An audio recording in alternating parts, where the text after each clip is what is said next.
reaching for the sky is also the topic of our next discussion, which will be on turbines. And for that, I'll be joined by Patrick Browne, Shashi BARLA, and Jorge Porres.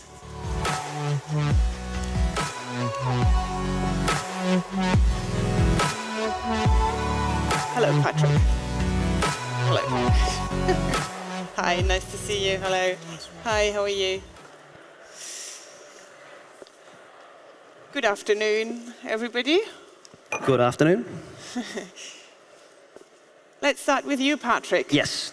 You are consultant at UK-based BVG Associates. Yes.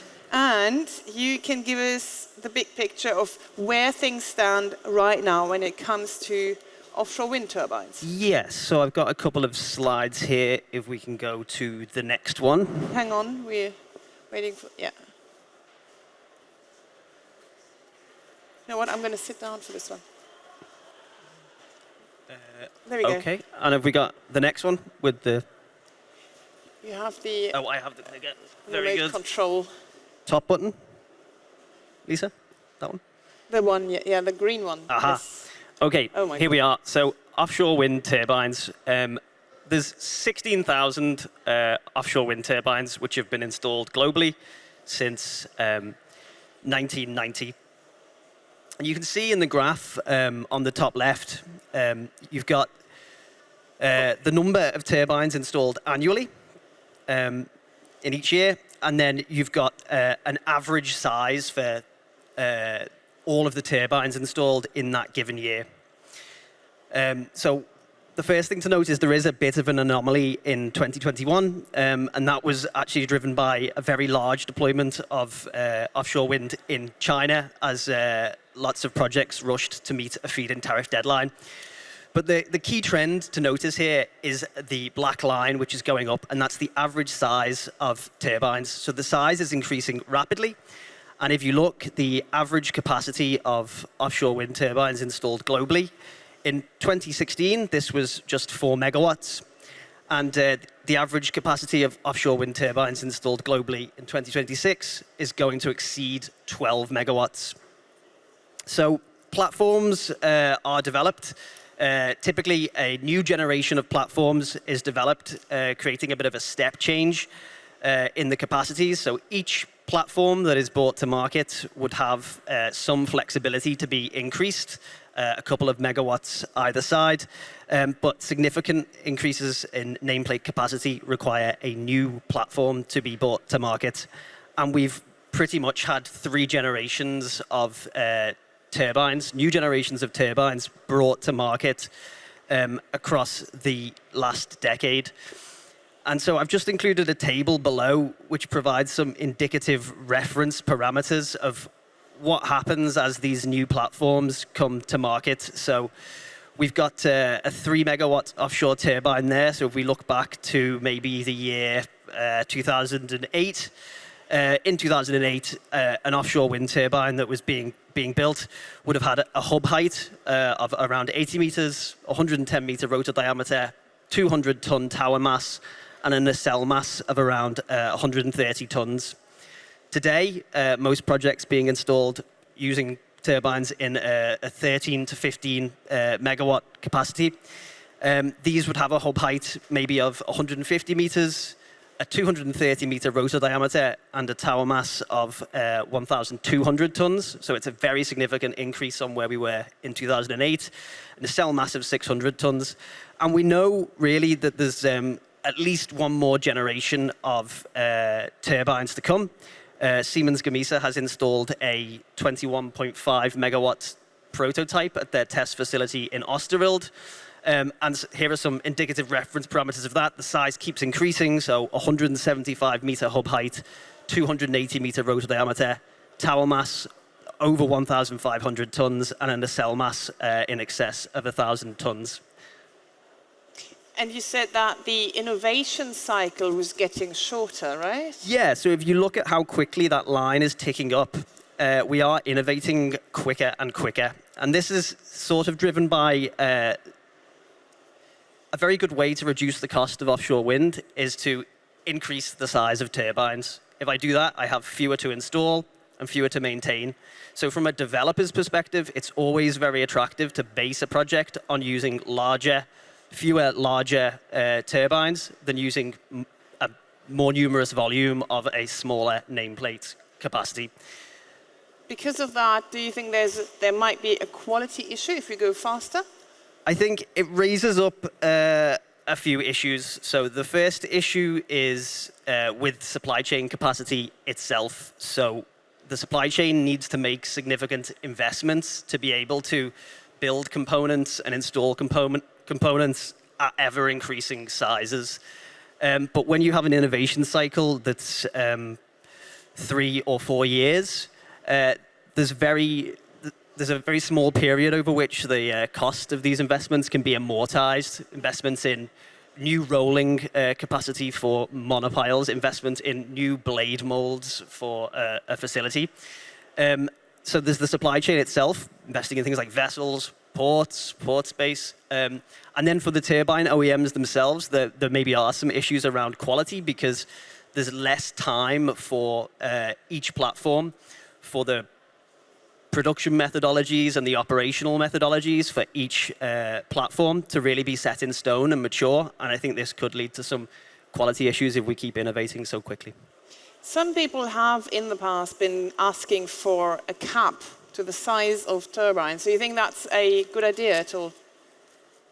Yes, I think this has been discussed, and it's been interestingly discussed at a fairly high level with associations like Wind Europe.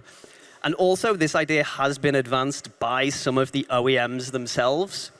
They've put forward this idea that if they can stop producing at a certain level, they can basically give a platform a longer life, and that platform can then become a workhorse of the industry that will be super reliable and super cheap and super proven.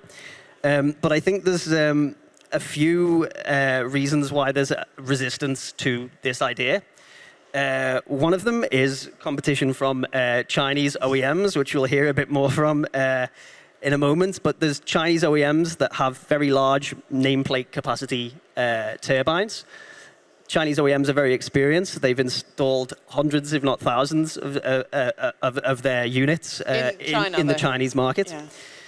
And so there is a fear that if the European OEMs agree to stop producing beyond a certain level, Chinese OEMs will be able to undercut them in the European market by selling to our developers, and then that will essentially damage their business overall. I think there's a philosophical and political point, which is just that you could artificially stifle the pace of innovation if you set an arbitrary limit on when technology can evolve. And the other one is the LCOE issue. There's still a strong link between the increasing the size of a turbine and the reduction that you get in terms of CapEx and OpEx. That link may break down in time, but I think we have at least 1 or 2 more turbine generations to go before that starts to happen. So suppose what you're saying is that if we wanted to cap the size of turbines here in Europe, that would have to come along with a certain amount of other measures. For example, government saying we're going to put in place protectionist measures, you can't use turbine machines, and then also accepting that the price might be higher or that projects are less efficient. Exactly, yeah. All right. Yeah, there are a lot of considerations to make before you impose a cap, and I guess we tend to be quite market-driven in this industry, so yeah, it might not be a very viable solution. As you said, we have someone with us who is producing turbines. Hello. Hi. Hi, Shashi. Can you hear me okay? Yes, I'm all right. Perfect. How are you? Yeah, I'm doing good. We just lost our phone. So, you are Head of Markets International at Chinese turbine producer Mingyang. And could we start with, actually I'm going to start with you asking you if you agree with Patrick on that cap. Do you think it's a good idea to cap the size of turbines?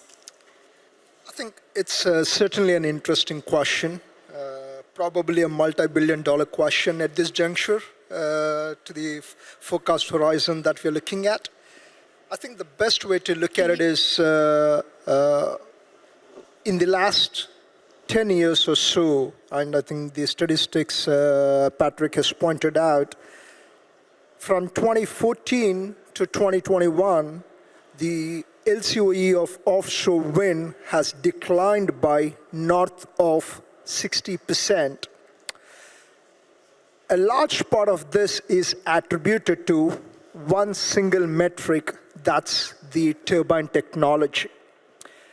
We are where we are today, it's because of the technology innovations that has happened in the last decade, or if not more.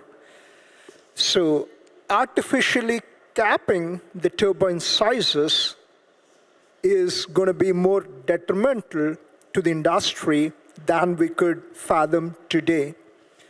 And looking at some of the forecasts out there, we're talking about in the next 10 years, anywhere between 180 to 200 gigawatts, global ex-China. And today, we are roughly about 43, 44 gigawatts.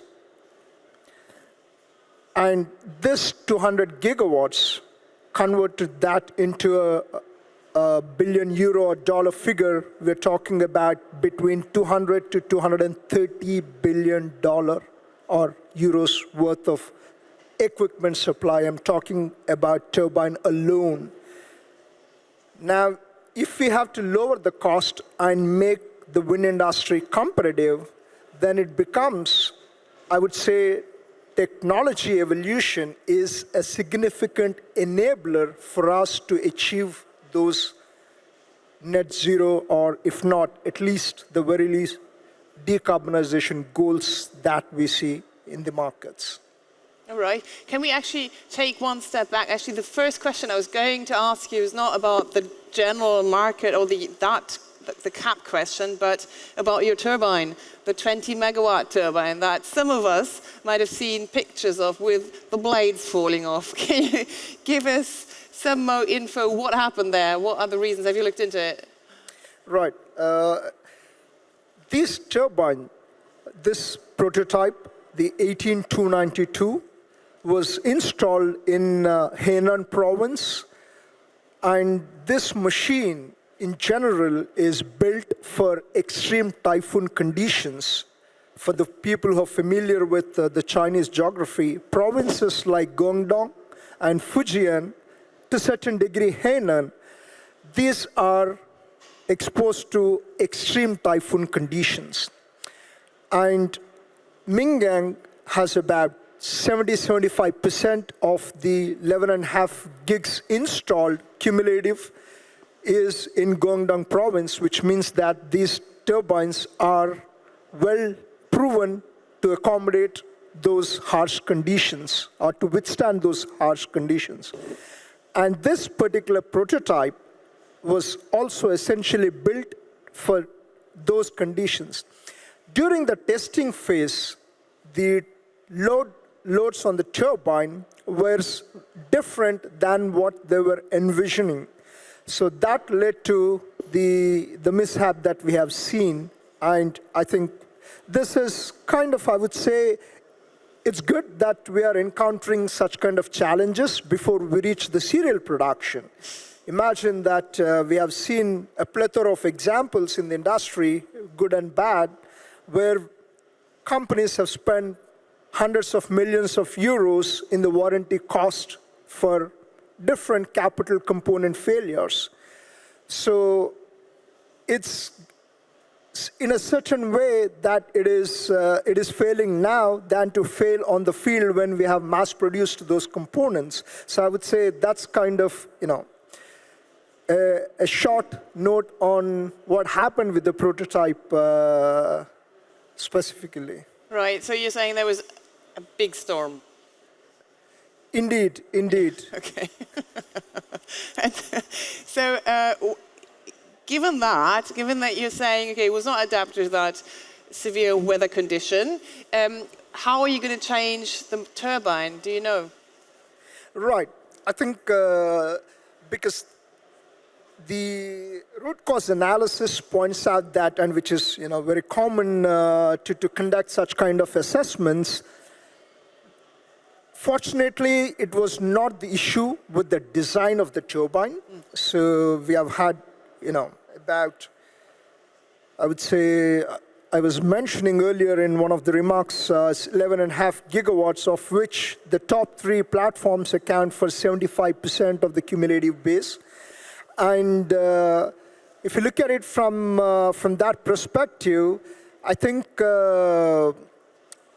it is not, at least the preliminary conclusion is not to do with the design of it, but primarily with the loads that were on the turbine. It's primarily stemming from the wind conditions. So though there are measures that I've taken, but the fundamental design remains intact, because that's kind of the evolution of the 5.5 megawatts that was installed, that was the most sold turbine in China. Then evolving to 6.5 megawatts and then to 11 megawatts. Essentially, it is built on the same fundamental architecture of the turbine. So there is not much that needs to a retweaking, if you will, of the configuration. Right. So Patrick was talking about a ripple effect that goes through the whole supply chain when turbines are getting bigger. You're talking about costs, obviously. Do you think that economies of scale argument is still valid if you then have to adapt the whole system around it, around the turbine? Absolutely. I think we cannot, we certainly need to look at it from various dimensions, if you will. And I would say the new technology introduction, in my perspective, is essentially a function of 5 broad parameters. Number 1 is the market demand itself, which I mentioned. We're talking about 200 plus gigawatts, which is a good enough volume. 2 is the developer's appetite to accommodate those turbines. I mean, if you talk about many developers that are out there here, everyone wants at least a 20 plus megawatt machine as we speak, because we talked about the single metric is, to lower the cost is the turbine size. The third is the competitive landscape in the market. And when I say competitive landscape, it's, if you're looking at global ex-China, we're essentially talking about 2 players, and the third one of late retreating from the market, which is definitely not a good sign for the industry. We need healthy competition. So there is room for new players or new entrants, let alone Mingyang. As a matter of fact, it could be any large industrial company originating from any part of the world. And the fourth one is the competitive positioning of the turbine OEMs themselves. So if you look at historically in the industry, the companies that were foraying into the market with limited track record, they've always introduced a significantly superior configuration in terms of the technical configuration compared to the existing platforms prevailing then. That has led to the commercial success of those companies to a greater degree. And the fifth aspect is, of course, to the second part of your question, the supply chain. I think that's also a bigger piece in the puzzle that we cannot certainly discount, because we're not looking at just the turbine supply chain alone, because that also has to be scaled up. But the critical bottleneck today that I see is the installation vessels. If we are talking about 20, 25 plus megawatt machines, there aren't many vessels today in the market that can install these massive turbines. And if you think about the capex for these vessels, which are 400 to 500 million euros worth of investments, it is not an industry which we are growing, and we're, give or take, we're talking about 30-40 billion worth of investments into projects every year, and committing of $500 million of capex into a vessel where we do not have a visibility on if this generation is going to be available for the next 5-10 years. So that is also one of the critical challenge. So I would say turbine OEMs essentially would or need to look at these 5 parameters before they consider the next future turbine, I stand corrected, future turbine technology evolutions. And if you look at it from the market share perspective, I do not want to comment about some of my peers, but if you look at the global ex-China, the top 2 players account for about 65 and 25% market share. And now if you do the same kind of extrapolation to the future of the 200 gigawatts that we're talking about, and every platform that has been installed to date in the European markets, we are talking roughly about give or take 6 to 8 gigawatts on each platform. And out of these 200 gigawatts in the next 10 years, so I believe that there is at least room for not less than 4 to 5 next generation platforms from different players, not necessarily one single player or 2 players in the market, but there is room to accommodate those many platforms that would probably be in the vicinity of 20 to 25 megawatts range, probably more, but that's kind of the message that I would pass. Okay, can I at that point bring you in, Jorge? You are, Jorge Porres, you are CTO floating wind at Chinese tower and foundation manufacturer Dajin.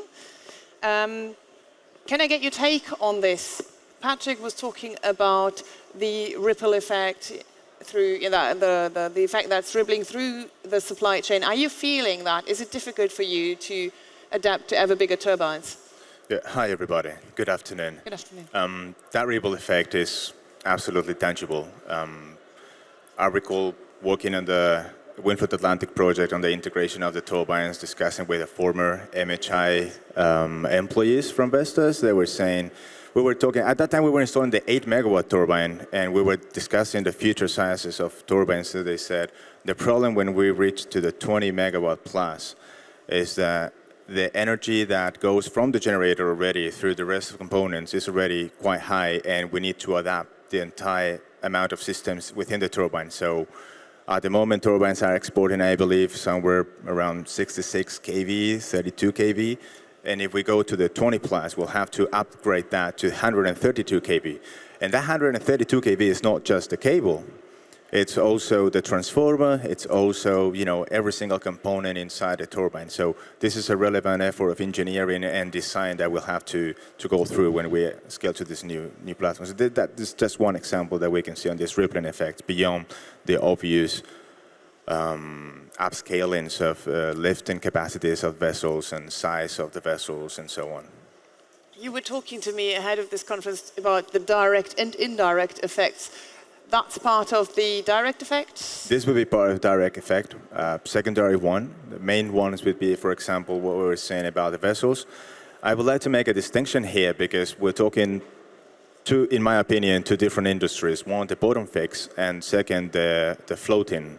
Mm-hmm. Because for bottom fix, you need bigger vessels with higher reaching capacities and heavier capacity for lifting in terms of the cranes that you have on the vessels to do the offshore operations. But when you go to floating, all that pressure in the supply chain is transferred to the ports because the integration of the turbine happens at the port. So then you don't need a jack-up vessel that's going to be that big, and you don't need that lifting capacity on the vessel because you're going to be doing the integration of the turbine components with a ring crane that's going to be at the port. So in that sense, the pressure of the supply chain shifts from the logistics and T&I traditional contractors into operations at the port in terms of space available, expanded operational area, bearing capacity of the ground. We're moving now from 8 to 10 tons per square meter to maybe 25, 35 tons per square meter just under the crane. You need bigger drafts, you need heavier bearing capacity. So that it's a different pressure for the supply chain when we're discussing bottom fixed versus floating, which I think is relevant. You brought a few slides on your business. Could you Yeah, it's a green button. Yeah, I'll go through this very, very quickly, but for those of you that are not familiar with Dajin, Dajin is a Chinese fabricator of foundations, mainly bottom fix, but now we're also coming into the floating realm, and we have a very strong local market for the production of towers. So we have already delivered a substantial amount of gigawatts for the European market in terms of monopiles, and we're setting up new manufacturing plants. This is the three plants that we have in China for offshore wind. In Panjin, we are producing vessels. It's a shipyard. There we can fabricate flat panel foundations. Then you have Tanshan, where we're going to have the next generation of monopiles, where we can go up to 16 meters diameter, up to 5,000 tons monopiles. This is the XXXXXL monopiles, right? That we can roll in coal up to 240 millimeters thicknesses of steel plates. And finally, Penglai, where we have also the existing monopile manufacturing plant. So this is where we are, this is where we stand, and this is where we're going for. How are you going to transport these mega XXL foundations? Very good question. So Dajin is very acknowledging the problem of the transportation. The assessments that we're doing at the moment in terms of what is the most cost-effective approach for the European market is to fabricate subcomponents in China, ship them to Europe, and then perform the final assembly in Europe. And in that sense, Dajin is at the moment fabricating 3 vessels that will be ready by the end of this year, 3 massive deck carriers for the transportation of these foundations. One of them is going to be ready already in October, and the other 2 will be ready by the end of the year. And then on top of these 3, we're building another 8, totaling a fleet of 11 vessels that will be ready by 2027. Right.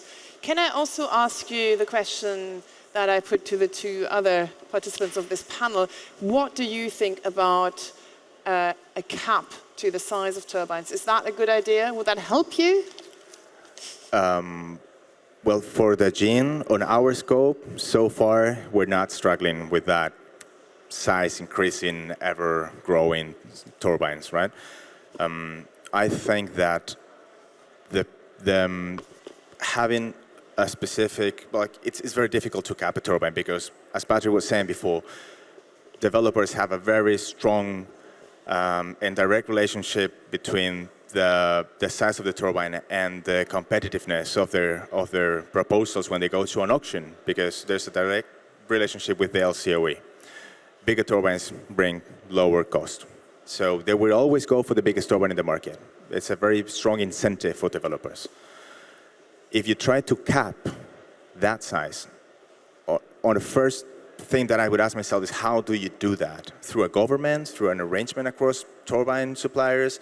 If the turbine suppliers agree on that, they will never be able to agree on that because they will always be restrained by the prisoner's dilemma. Like, what if this other guy actually goes and brings the bigger turbine? Then I'm completely out of the market. So they're forced to continuously invest in developing new platforms, bigger platforms. And if it's the government that is capping the size of the turbines, the experience shows that they're not very effective. We can see this in recently an example on the AO5, where the government said, we will give more points to the developer that puts the lowest amount of units. So that forced every developer to pursue unrealistic turbine sizes. So it was, developers were very incentivized to go for turbine sizes that were not even commercially available at that time. So it's difficult to actually cap that.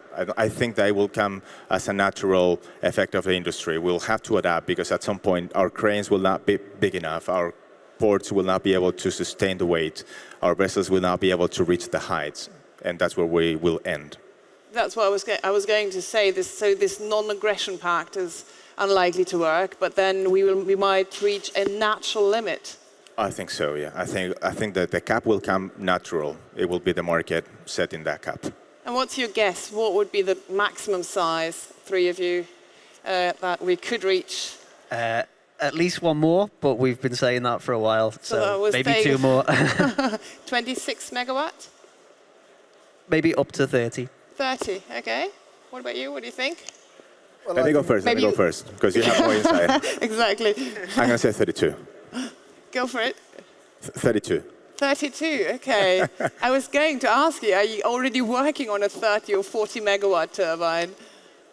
Well, I think I don't want to secret. jump ahead of time to talk about those, but to your question, we need to look at it if you're talking about global ex-China or in China, because as you could see, off late in China, there has been a frenetic pace of technology introductions. We have barely seen the 10 megawatt turbines that are operational, and then we're already looking at commercializing 20 megawatt turbines. So it's completely a different ball game there. But I would say there are a couple of sweet spots that the developers could tap into. I would say one is certainly between 2025 is the one envelope. And then I would say the second one is 25 to 30. I would say in the next decade, that's probably where We will be. the developments would kind of plateau. And of course, who has seen the future, but probably post-2035, it could be much bigger turbines than that. Certainly in China, but global ex-China, I would probably be a little bit more reserved on the sizes. All right, well, fascinating. Thank you so much for taking part. Thank you. Thank you very much. Thank you. Thank you. Pleasure to be here. Pleasure to have you, Patrick Browne, Shashi, BARLA, and Jorge Porres. Thank you very much for listening.